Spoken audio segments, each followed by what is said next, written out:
Welcome to the Emotional Balance Sheet, the go-to podcast for parents with multiple kids, especially those with twins, triplets, or more, who are navigating the maze of modern family life and personal finance. Whether you're overwhelmed by education or retirement planning, parenting dilemmas, career transitions, or trying to define your purpose and plan, we're here to guide you with empathy, encouragement, and expertise. Hosted by Paul Fenner, founder of Tama Capital, a certified financial planner and parent to 4 kids, including a set of triplets, our podcast is your ally in the quest for financial peace of mind, proving that money matters, but family comes first. Subscribe now and join our community of empowered parents at tamacapital.com. This podcast is for informational purposes only and should not be relied upon for investment decisions. Clients of TAMA may retain positions in the securities discussed in this podcast. What does comprehensive financial planning even mean? At Tama Capital, it means a family office where lifestyle planning such as retirement, college, portfolio management, tax prep, and planning all are under one umbrella. But it goes beyond numbers. We focus as much on the emotional side of financial planning as we do on the financial side. We get you. We understand your challenges of building a family, business, or career, and a healthy life. We are devoted to wealth planning for families like yours because we are you. Learn how our family can help your family by visiting tamacapital.com. What would you do as a parent to save your struggling relationship with one of your kids? Ann Coleman is a former attorney who specialized in divorce, child custody, and adoption cases. Through raising her adopted son, Ann found herself deep in research, becoming a parenting expert on how to talk with teenagers struggling with anxiety, substance abuse, and mental health challenges. Sharing the details of her own experience as a parent, Ann walks us through her extensive research on teenage brain development and how it shaped her approach to parenting and led to creating resources for parents to use. Throughout our conversation, Ann provides practical advice and highlights the need for self-awareness and intentional reactions in dealing with children's emotions. Remember, reasoning with a child during an emotional meltdown often proves ineffective. Wait for a moment to calm down, to have a thoughtful conversation. Please enjoy my conversation with Ann Coleman. Ann Coleman, welcome to the Emotional Balance Sheet podcast. Thank you. I'm excited to be here. So tell us where we find you today geographically. Oh my goodness. Right. Okay. Yeah. Geographically, I am in the South, baby. I am way down south in Alabama. We moved here from South Carolina about 4 years ago. We moved back to my, where I grew up, a little unwillingly, but anyway, we're here. We're going to be here. My mother is 89. So we live with her. We take care of her, or she takes care of us maybe because she's pretty spry. But, so anyway, we are down south, if you can't tell by my accent. Yes, I gathered that as soon as we got on. So I'm like, this is going to be a fun conversation. Yeah. So I don't have any families that I work with in Alabama, but I have families that are from Alabama. So Oh, really? Okay. But you can tell by the accent. Yes. So, today's topics, just to set this up for our audience, is we're going to be talking in depth about parenting. And I'm going to turn it over to you in a second for you to talk about your background and how you've gone through this fascinating, albeit probably difficult, journey of attorney to being, I think you called it a lay expert, but you're probably a better expert than most on parenting, especially teens that have anxiety, depression type of issues. And so you've built this framework that I think is going to be at the heart of our conversation today.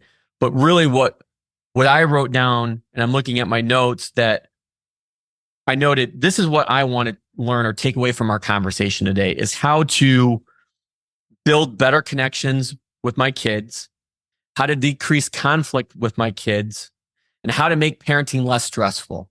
Right. So right. those are tall orders, but knowing the background that I do of you and your experience in going through firsthand, I think you're going to be able to enlighten not only myself, but our entire audience who are mainly parents on these topics. So enough with my rambling. Let me turn it over to you, Anne, and have you walk us through a little bit about you, your background, and how you made it to where you're at today. Okay. Well, so I was an attorney for years and years and years. I started out as a divorce attorney, divorce, child custody, adoption. We adopted my son at birth, brought him home from the hospital. And after I did that, I thought, oh, that is so cool. I got to do that. So did that for a little while, took a break from practicing law to raise him, went back to practicing law and moved far, far away from divorce and custody and all that good stuff. And went into a very niche area of helping clinical laboratories in their work so that I did not have to go to court anymore. I could sit at my desk. I could do contracts and all that good stuff. So I'm working from home, and my son, we only have one child at home. My husband has two older kids, and he, from birth, had anxiety. Looking back now, I realize what it was. So he was anxious from birth. He was high strung, hard to handle, very intense from the get-go, which was funny because if I had given birth to him myself, he could not have been more like me. So he has ADHD, he had anxiety, so do I. So as you can imagine, there was a little bit of conflict there. And so that's what happened. As he got older, my husband and I kept saying, okay, surely he's going to sleep through the night at some point. You know, at 6, age 8, age 10, we're still looking at each other and saying the same thing. He always had sleep issues. And we're like, well, you know, he's not going to be crawling in bed with us when he's 16 and driving a car. Well, little did we know, it only got worse. So the sleep issues, he never could sleep. Was it the ADHD? Was it the ADHD medication keeping him up? Was it the anxiety? You know, these were all the issues. He also had, you know, major troubles in school because of the ADHD, and he was attending a private Episcopal school, which was, you know, the rigorous work, and that was horrible for him. They did not accommodate him in the least. And he also had dyslexia. So our whole life up until about through 8th grade was about school, ADHD, the learning issues, the accommodations, and how are we going to get him to study? How are we going to get him to turn in homework? How do we do this? And so that was my focus. Those were all the books I was reading. That was, you know, the blogs and everything I was listening to. It was all focused on school. And so at the end of 8th grade, we decided we've got to get him out of this environment. This Episcopal school is not, you know, all of his friends were there, yes, but the accommodations, and it was only going to get worse in high school. When he got to the upper school, took him out, put him in public school. 9th grade seemed to go okay, looking good. End of 9th grade, I discover he's been smoking weed the whole year, and which was really interesting because all my friends at the Episcopal school were like, yeah, you know, you take them out of the school here, you put them in public school, they're going to be smoking weed in the bathroom and they're going to get in trouble and blah, blah, blah. So I'm like, okay, was that right? This is what? But no, that's not at all what was happening. He was smoking weed with a kid right down the street from us in the same neighborhood. That's where they were doing it. And so the weed smoking really kind of blew my mind because I grew up with a drug addict brother. My brother started smoking weed when he was probably 12 or 13, and it just progressed really quickly into cocaine, heroin, ended at methamphetamine or meth. I don't even know what that's short for, meth. And he died a few years ago in his 50s and had been a drug addict. He was younger than me, had been a drug addict forever. And so growing up in that environment with my parents struggling to deal with him and seeing fights and what he was doing to them and how he just broke their heart and killed them inside. my whole thing was, that is never going to happen to my child. I am not allowing that to happen. I didn't even at first, I thought I was never going to have children. But I thought, if I do, we're doing this right, and this is not going to happen. So when I found out he was smoking weed, emotionally, I couldn't handle it. I just went off the deep end. I'm like, no, you are not going to do this. So I started controlling, and I started putting my foot down, and, no child of mine is going to do that. And so the fear took over. And when fear takes over as a parent, a lot of times what we do is we try to control. And if you try to control a teenager, an adolescent, that backfires pretty quickly. Yeah. I didn't realize that at the time. So the more I controlled, the more he pushed back. The more I control, and the more he pushed back, the more I controlled. So it escalated to a point where he was he was really spiraling. And long story short, we ended up putting him in residential treatment for his anxiety and for, smoking weed. He was also dabbling in other stuff and trying other things. And my point was to get him fixed. He needed to be fixed. He was doing wrong, and I couldn't control it. And my husband, sweet husband, who is much calmer than me, kept telling me that I was going about it the wrong way. And no, he'd punch me in the ribs. Stop. And I just couldn't. And I didn't know any other way. And I had never read any books about this, because it had always been about school and education. And then once we got into the middle of it, I was reaching out for, problem teenager and looking at all this stuff online. And that did not lead me where I needed to go. It did lead us to putting him into residential treatment after all the counselors were, shrugging their shoulders and going, we don't know what to do. We don't know how to help you anymore. You just need to, go put him somewhere. And we did. So we're in South Carolina at the time. We put him in California, which was, Wow. California had him, as the kids call it, gooned, which means they come get them in the middle of the night and they whisk them away on an airplane. Two strangers come pick them up and take them. And I mean, just thinking back, it makes me want to cry. Unbeknownst to him. Unbeknownst to him. They come in at 4:00 on a Sunday morning. You go wake them up and say, honey, we've done everything. I've tried to talk you into going. You won't go.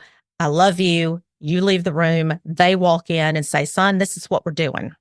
You're going with us. And they pick them up. And if they have to, they take them fighting and biting and clawing to the car, drive them to the airport, and get on a plane and go across the country. And looking back now, I mean, it was a good decision in that it did change his environment quickly and made him, it forced him to counseling, because he would not go to counseling. So it forced him to go. They had counseling every day. It forced him to reflect and look at what he was doing to his life, even though he hated it the whole time. He was there 2 months. And then when he left there, we brought him out of South Carolina, moved to Alabama to my mother's house, because they tell you don't take them back to the same environment.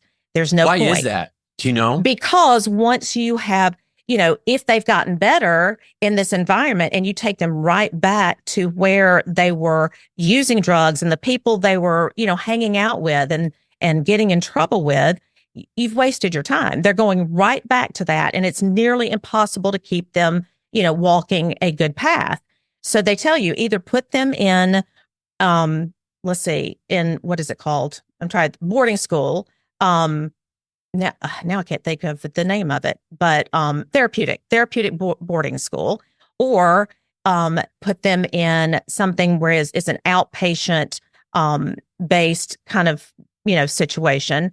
And there are very few of those around, by the way. Now the boarding schools, yes, but he was almost out of high school. He was a senior by that point. I was just or going to going ask, into a what senior year. age or grade was Yeah. all this going on? Yeah, this was going on when he was mainly towards the end of 10th grade. 10th and 11th grade year was when it was just horrible. And then we put him in, I think it would have been the beginning of his senior year, which by that point I'd already taken him out of school. I was homeschooling him, trying to keep him away from these people. I mean, it was a mess. It was an absolute mess. And so what happened was we brought him to Alabama. This was right before COVID. It was the year before COVID. He spent a year here. And during that year, what I learned that he was only in residential for a couple of months, but during that time, we had family counseling over Zoom every week. I want to say it was twice a week. And the therapist would try to tell me how to talk to him. Like, you need to validate his feelings and you need to set boundaries, but hold firm, but do this. And I'm like, dude, I don't know what you are talking about. You are speaking a foreign language. He's like, okay, go read the book, No Drama Discipline by Dan Siegel. And that is, you'll have to put that in your show notes because it is a fabulous book. Now, I was a little confused when he told me to read this because it's for parents of toddlers. And I'm like, okay, I have a 17-year-old, soon to be 18. You want to read me this? You want me to read this book about toddlers? Excuse me. But as I started reading it, I was like, oh my God. Okay, I see, I get it. And it's all about what I teach now. It's about understanding how a child's brain works and how they interpret the way you react to them, and about your own emotions and how you have to learn how to be aware of and regulate your own emotions so that you can respond to your child in the proper way. And it was all new to me. I was like, oh my God, this is an entire world I knew nothing about. So as I'm reading this a little bit while he's still there, and then when he gets home, I continue reading and, finish the book quickly. And I started implementing with him what the book was telling me, which was basically, now I know it teaches emotion coaching. And so I started totally changing the way I spoke with him, the way I reacted to him when he had his big emotions, which he had quite often. We had all the doors, were broken in our house. We had holes in the plaster walls. He could not control himself. And when he got out of control, I got out of control, trying to control him. So this book taught me an entirely different way. And I'm like, oh my God, I have got to learn more about this. So I kind of went to the sources that Dan Siegel cited in the book, and I started reading their stuff, and I started reading about emotional intelligence, and I started reading about emotion theory, and I read the original book about emotion coaching. And then I started reading about neurobiology and neuropsychology of adolescence. And the more I read, the more I wanted to read. And I would write down the citations. And finally, I just thought, if I'm going to write down the citations and do all this stuff, I might as well write a book. So I wrote myself a book about the teenage brain and about emotions and emotion theory and emotion coaching and all this stuff.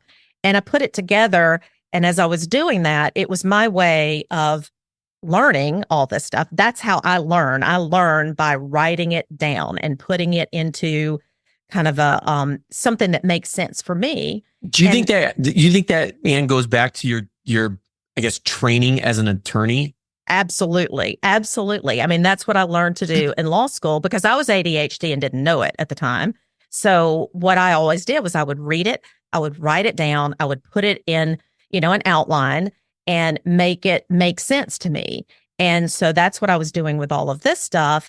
And as I've done this over the past 4 years, I came up with a framework, which actually I just kind of put all that together recently, because what I've done, and this is the way I like to approach any subject, anything I've ever wanted to know, I would always, back in the good old days, I'd go to Barnes and Noble and buy 6 books on it and sit down and read all 6 books and, flip through it and write notes and put Post-its in there.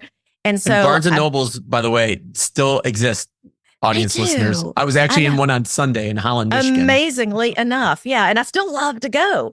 And, but that's how I kind of approach this from lots of different directions.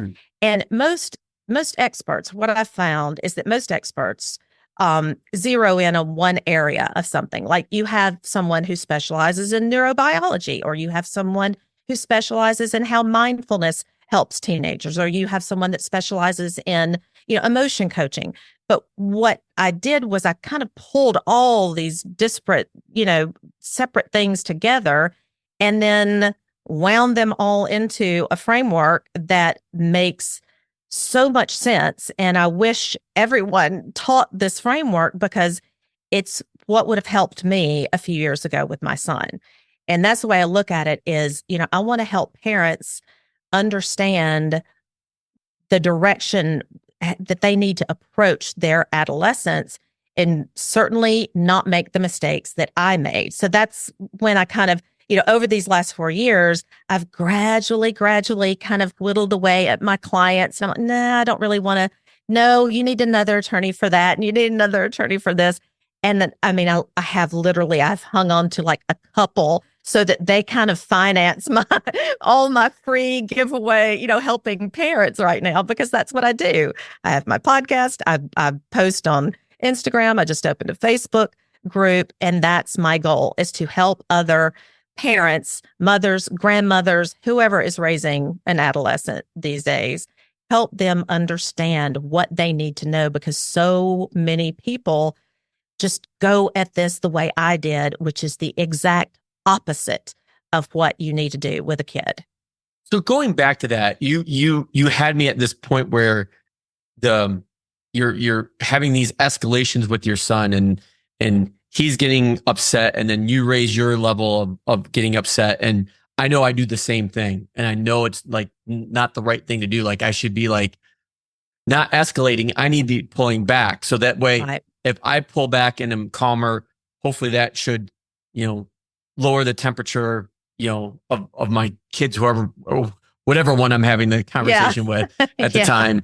But I guess, and like how, I don't know how old you are. I'm 47, but I've had these a lot older than you. long time.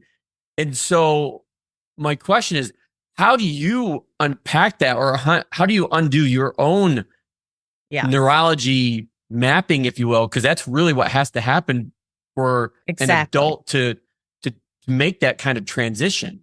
Exactly. And that's now, believe it or not, there are parents out there who are quite calm from the get-go. And I don't meet very many of them, but yeah, that's part of the framework. I mean, number one is understanding your teens, your adolescents' brain, how it works, why these changes that are going on in their brain, how that impacts their thoughts, their behavior, and their responses, and their emotions. And then secondly, yes, how do I rein in my own behavior? I need to be aware of my emotions. I need to be aware of how they impact my behavior, and I need to be able to regulate those emotions so that I'm not escalating a situation.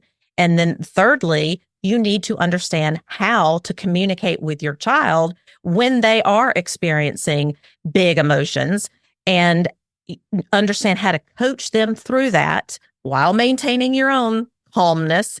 And, and that's a huge thing. How to coach them through that. And then the other piece is the discipline piece. And that's multifaceted in and of itself. But yeah, I didn't know, I never even thought about emotions as a thing ever. They just happened to me, is the way it felt. And so you have to understand and start from the very, very beginning to understand what is an emotion. How does it happen? And how does that impact, how do those thoughts and emotions impact the way we respond to our child? Dan Siegel, I love it. In that first book that I read, No Drama Discipline, he talks about our shark music. He says, and it's so interesting, like you're walking along the beach. I can hear Jaws playing in the background. Exactly. And, picture those scenes from the beach. And picture, listen to some steel drum music in your head. You're in the Caribbean and the beach is beautiful and you have this wonderful music playing and kids are running around, they're screaming and everybody's sunbathing and you might see somebody running down the beach, and then switch that music to Jaws. Da-dum, da-dum. The whole scene changes. Everything's colored. Now people that are, kids that are squealing and people running down the beach, it's like they're running from something. It looks different. It feels different. So I love the way he approaches this. He says that our shark music, our background as a parent, our background, our history, our thoughts, and what's going on in our own mind color the way we view our kids' behavior and the way we approach it. So my shark music was my brother's drugs and my brother's addiction. So that shark music was playing in my head. So the instant I smelled weed on him or thought he might be doing something, it was da-dum, da-dum, and then I would go nuts. So to rein that in, you have to, number one, understand that, hey, I have emotions, and where are those emotions coming from? And what does that mean when I just go off the deep end on him when this particular thing happens? You have to, number one, a good place to start is journaling. So, and that's been scientifically proven. Journaling is scientifically proven over and over and over and over again to help you become more aware of your emotions and to be able to regulate them better.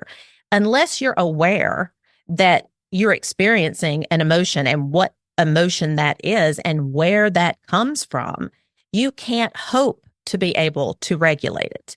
But once you're aware of it, once it dawned on me why I was acting the way I was acting and where that was coming from, then I was able to kind of set that aside and go, okay, that's what's happening to me. Now, how can I not let that happen again?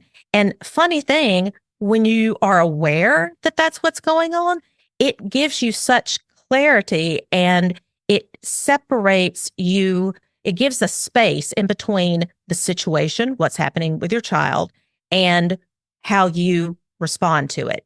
It gives you enough space there that you can go, okay, I know this is happening in my brain because of how I grew up, and I need to take a step back from that and think about how I want to respond. You can be more intentional in your response. I call it, and a lot of people call it, you're either reacting immediately just on, whatever happens and comes out of your mouth and however you feel, or you have that space where you can think a minute and realize what's going on and then decide how you want to respond to your child instead of react. And that is what made all the difference in the world for me, was to go, okay, stop, think a minute, and respond. And the way you respond when your kid is experiencing huge emotions is, instead of going, oh my God, calm down, because that was that's the worst thing to say to somebody, calm down. It is the absolute. I mean, just think about it as an adult. If we're upset about something and our spouse goes, oh my God, calm down. I mean, what are you going to do? Immediately, you're I don't want to calm down. It's like the 4th of July fireworks. Yes, exactly. And it's the same thing with your kid. Don't tell them to calm down. Don't tell them, oh my God, it's okay. You're not even going to know these people in 20 years. You're not going to care. It doesn't matter. Chill out. None of that. What that is you are invalidating their emotions. And that is the exact opposite of invalidate. What you want that's to an do. interesting Invalidate. That's an interesting word. Invalidate their emotions. That's you're never telling them that way. You're silly. You're being silly. You're being stupid. You don't know what it's like to be a person yet. You don't deserve to have those emotions.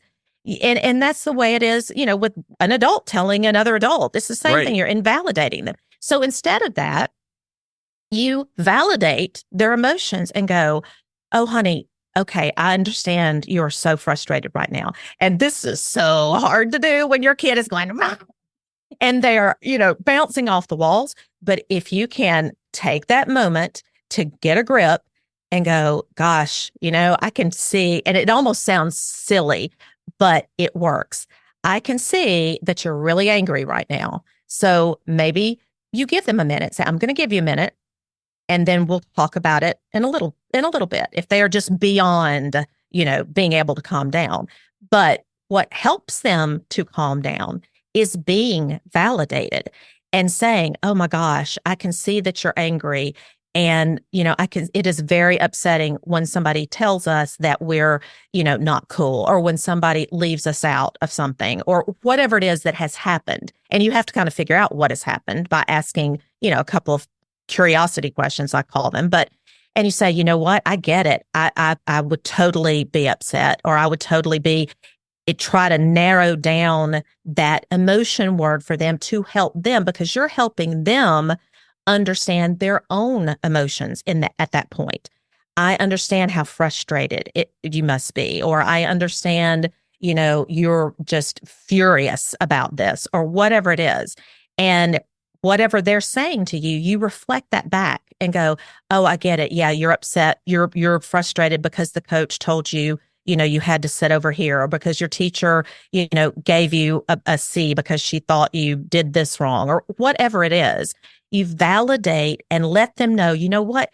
You have a right to feel however it is you're feeling right now. We all have a right to our emotions. You don't have to change that. But what you might need to change is how you're responding, honey, because you can't tear the door off the hinges right now, or you can't, but there's not much you can do in that moment when they are tearing the door off the hinges, other than take a step back and go, okay, whatever's happening right now, there's no way I can physically stop that when they're a teenager. And then afterwards, and you have that conversation with them, you say, honey, next time, I tell you what, when you're feeling this way, why don't you go out in the backyard? And there's a shovel sitting right over there, dig into the ground, whatever you have to. Let's just not break all the doors in the house. And, you can have a humorous conversation like that. But let me tell you what, it is not worth trying to stop that in the middle of it and reason with them when they are at the tearing the door off the hinges stage. There's no reasoning at that point. There's no reasoning. Their brain, the way their brain works, and the way most of our brains work, their prefrontal cortex, that thinking part of the brain, is completely disconnected. Their amygdala, the emotional part of the brain, has completely taken over, and they cannot help that. That is how their brain works at this age. They can't help it, but you can help them learn how to manage those emotions by doing just what I said, by listening to them, not interrupting them, but listening. Let them vent, let them get it out, and then reflect back what you hear them say. I understand this, I understand that. This is how, you're probably feeling this way or that way. Let them vent. And then you can help them, with that emotion word, teach them, what that emotion is. And while you're doing this and going through this nice, calm, discussion yourself, even if they're still kind of, up in the air a little bit, eventually it will come down. And another thing that you can do in that moment is give them a loving touch of some kind. Touch their arm, rub their back, hold their hand, whatever it is that you can do, because that scientifically is proven to release oxytocin in the brain. It's that same bonding neurochemical that comes out when a mother is breastfeeding, or when you're holding your baby. That loving touch will send a surge of oxytocin to their brain and help them calm down. So, there's a reason we touch our kid, in that way, and that is to help their brain take a breath. So all of these things that you're doing in the moment to help them get calm, then will, de-escalate things. And then, and only then, should you talk to them about whatever it is, misbehavior that's gone on, if there's something that they've done, if they've, in their moment of emotions, they've broken a door, or they've called you a name, or they've, hit their sister, or whatever it is, then you talk to them about that. But there is absolutely no reason, and you should never try to talk to them about what they've done wrong when they are in the middle of an emotional, tirade or meltdown.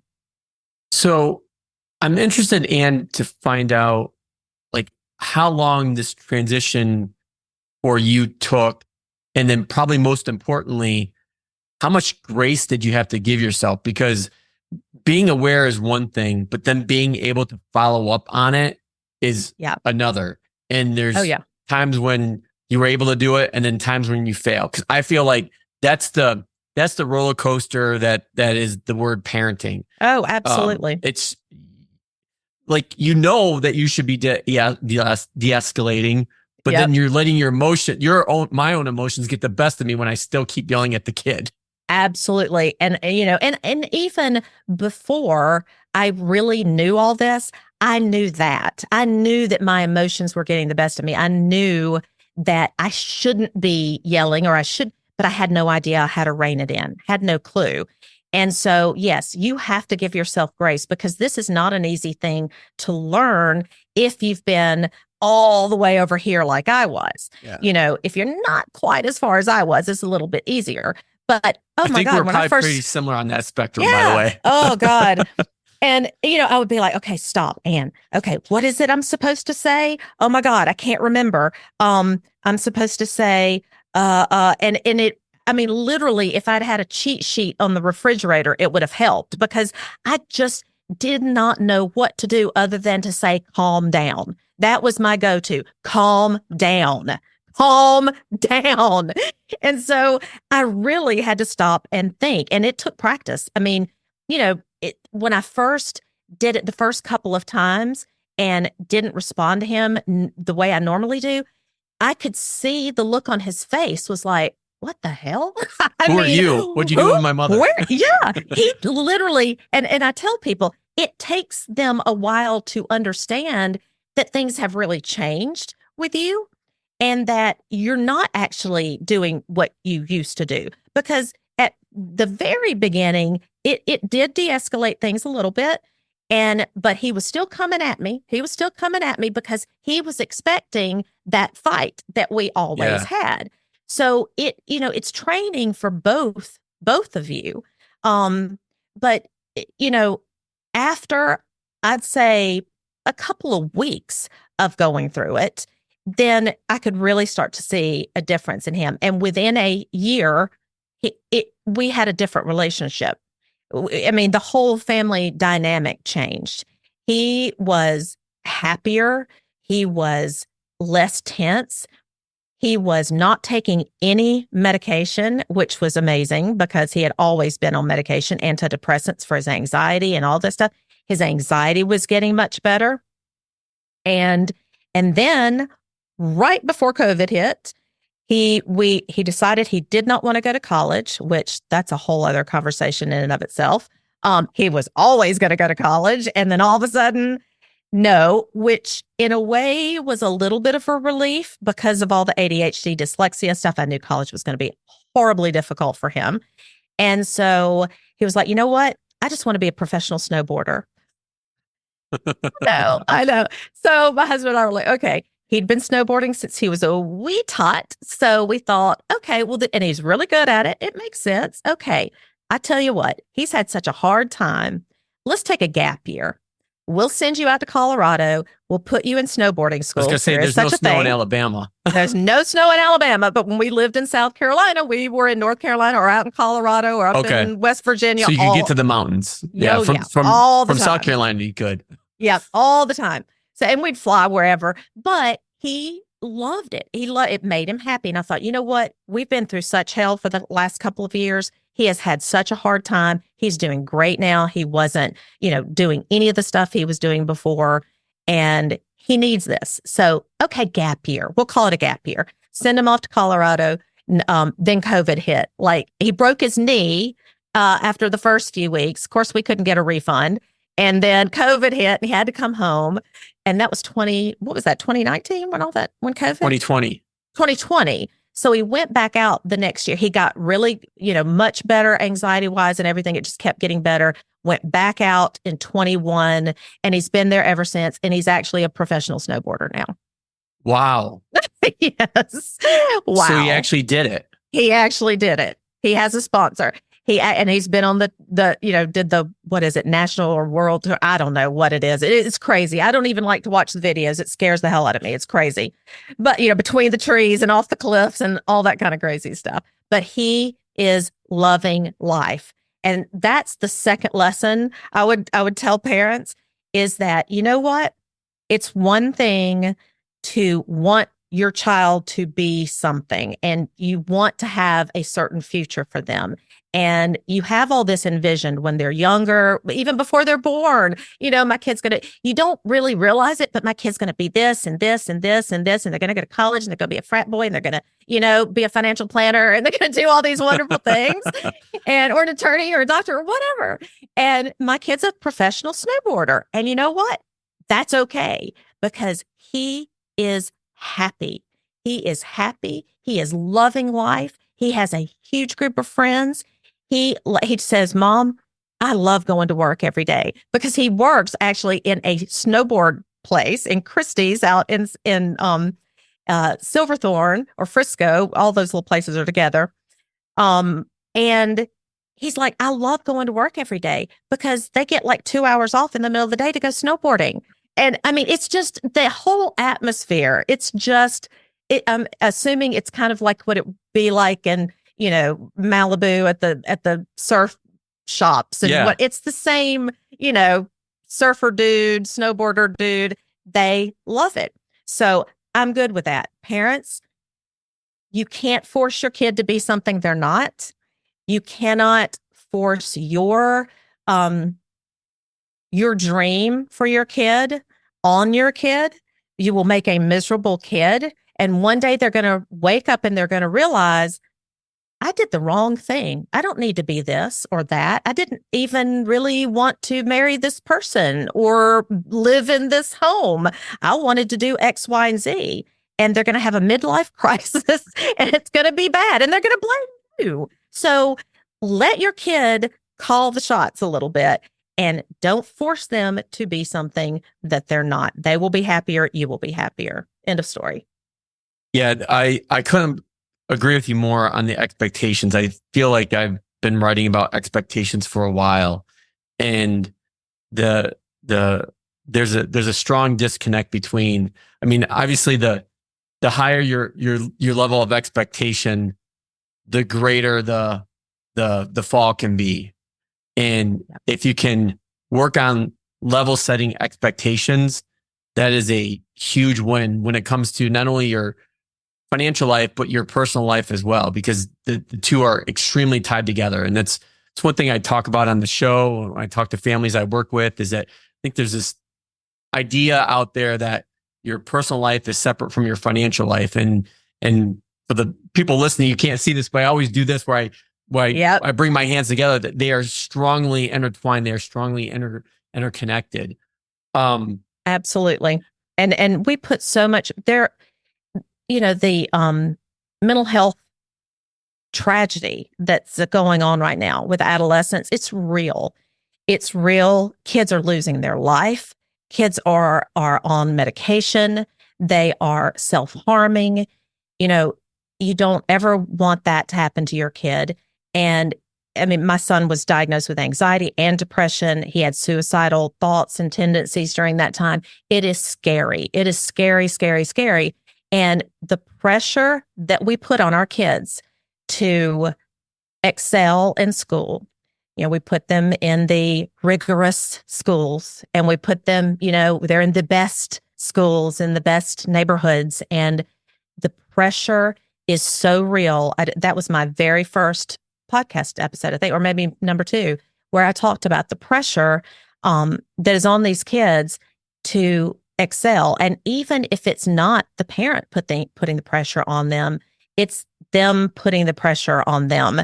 They compete with each other. And now, getting into college, that's all they talk about from 8th grade on. And, it's not like when I grew up, I was like, oh yeah, I'm going to go to college. So I applied to one, I got in. I mean, big deal. It was just not the way it is now. And, my advice to parents is, grades, great. You can get into college with average grades, you might not get into the best college, but there are only few kids that are going to get in to the best college. And, yes, that's great if they can do it, but the pressure that they have to put on themselves and that you put on them to get them there just so that they will succeed, at your definition of success is not fair to them. And it's not even fair to you to put that pressure on yourself that I have to raise a kid to be this successful. Success looks different to everyone. Yes. And, Very much so. with the finances, I mean, I'm sure people come to you and say, I just want to get here. Or, you have people that want to get over here. And it's just, it's up to each person. My son always wanted to have tons of money and now I don't really think that's even on his radar. I think he's pulled back and said, you know what? I just want to be happy. I just want to have enough money to live and be okay and be happy. And, everyone has to decide that for themselves. Throughout our conversation, you've kind of touched on this 4-part framework that you came up with, but is there a spot where our audience can go and get that? Is that on your website somewhere? Because you haven't written the book yet, right? As far as I know.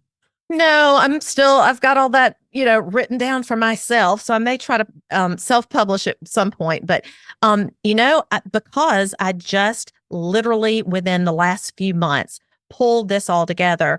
I have my first online course that I've done, and it was a discipline and consequences boot camp. And so it didn't pull all of it together. That was the 4th part of the framework. But so I'm working on courses, and that's what I hope to build up to. If you listen to my podcast, though, speaking of teens, I talk about these things, periodically throughout the podcast. And, what I try to do is when people have an issue, they DM me or they call me or they come into the Facebook group and ask me a question, and that's the Speaking of Teens Facebook group, then I'll point out these issues. And so when I'm trying to help someone, I bring these issues out and I steer them towards the right podcast to listen to or the right free guides and stuff that I have. So I've created guides on almost all this stuff except for the 4th part about discipline, and that's what I did the course on. So and you can put all the links and everything in your show notes, but I have tons of free, really good, not the little freebies that you get where it's, a 1-pager and that's it, because, hey, I'm not a 1-page kind of girl. I want to give you all the information you need. So I have all kinds of good guides and a book list of, some really, really good books for people to read on parenting where I get a lot of my information. And, because I'm here to share I'm not here to hold back. I'm here to share because I don't want people to make the mistakes that I made. So I'm working on, like I said, getting programs out there and more online courses and that kind of thing. But in the meantime, I've got free information, free podcast, free Facebook group. Everything's free. So we'll be sure to link to your website, which is Neurogility. I thought that was cute because neuro and agility and neurogility. So yeah. So we'll be sure to link to that where you can get all the resources that you're just talking about, right, including your podcast, Speaking of Teens. And I could have you on for probably like another hour, but let me get to my closing question that I ask all my guests. Oh yes, I think I've heard this. Yeah, most people listen to the show. And I'm going to be really fascinated on what your answer is. And the question is, what is the best thing about being a parent? Okay, well, so I don't think a lot of your guests can actually give this answer because they're not as old as I am and they don't have kids that are fully grown little people. But I asked my husband about this earlier. I'm like, I know he's going to ask me this question. So what would your answer be? And he said something I can't remember, but my answer is it's awesome to see the final product. After you get through all these years of struggling to figure out what you're doing and to, parent them. And then when you get to the I hate to say end of the road because it's not really, but when you can finally look at your child and see a blossoming adult. I mean, my son is 22, which is still an adolescent. Our brain isn't finished until we're in our mid-20s at least, and maybe close to 30.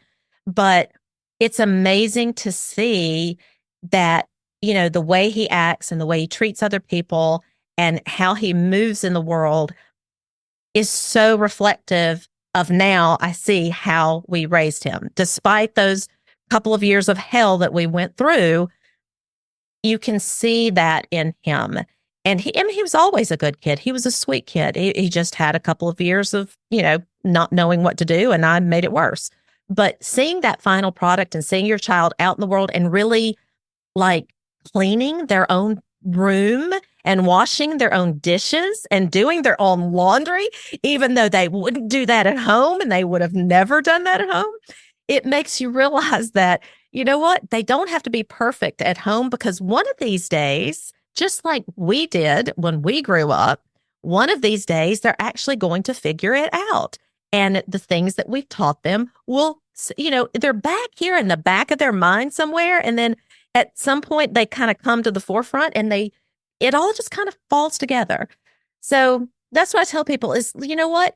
You don't still throw your wet towel on the floor, do you? And you probably pick your dirty clothes up out of the floor. So they're going to do that one day. You don't have to remind them 30 times a day. One day when they have to, they will, because guess what? Their husband's going to get mad at them, or their wife's going to get mad at them, and they're going to have to figure it out. So it all works out in the end. And I think that's the best part, is seeing that, gosh, all that hard work and all those things we sacrificed and all those things we did. Look at him. He's doing great and it's all good and he's happy. So that, to me, that's the best part. Yeah, I knew you would deliver on that answer, Ann. And I think it to one of your final points there, I think it ties back to the piece of our conversation we were talking about with expectations. Right. And that's an area where my triplets will be 13 here this year and my plus one will be 11, is still having those realistic expectations and thinking about, is what I'm yelling about today going to matter 10 minutes, 15 minutes, Exactly. 5, 10 years from now?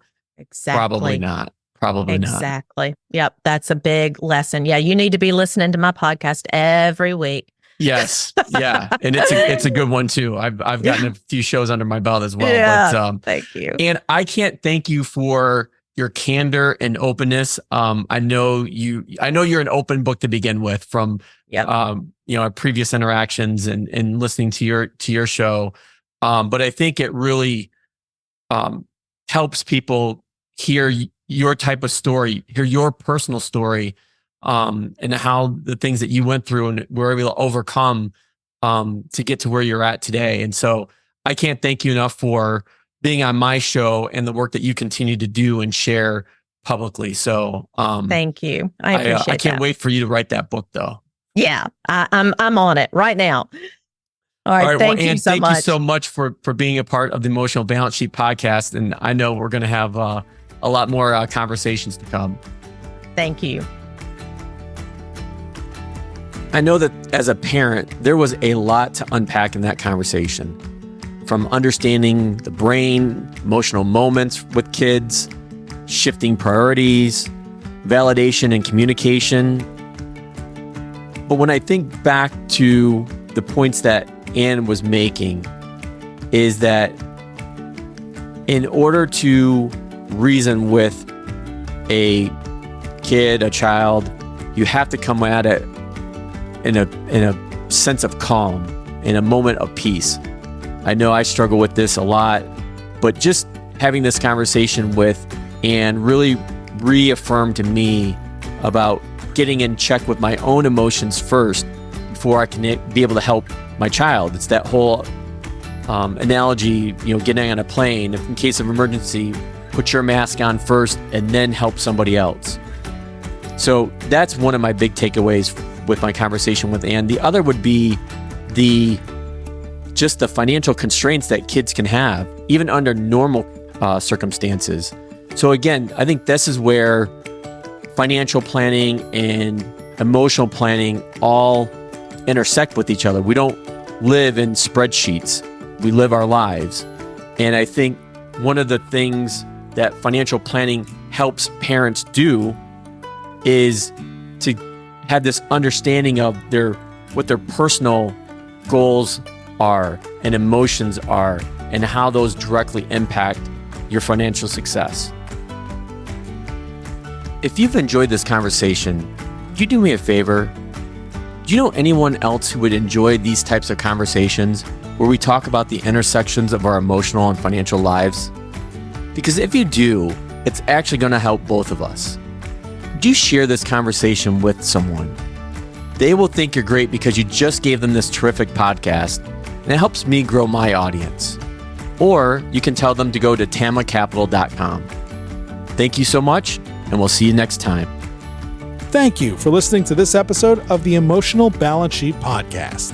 Please visit tamacapital.com to subscribe to this podcast or to connect with certified financial planner and registered investment advisor Paul Fenner of Tama Capital. And please join us again next time on the Emotional Balance Sheet Podcast.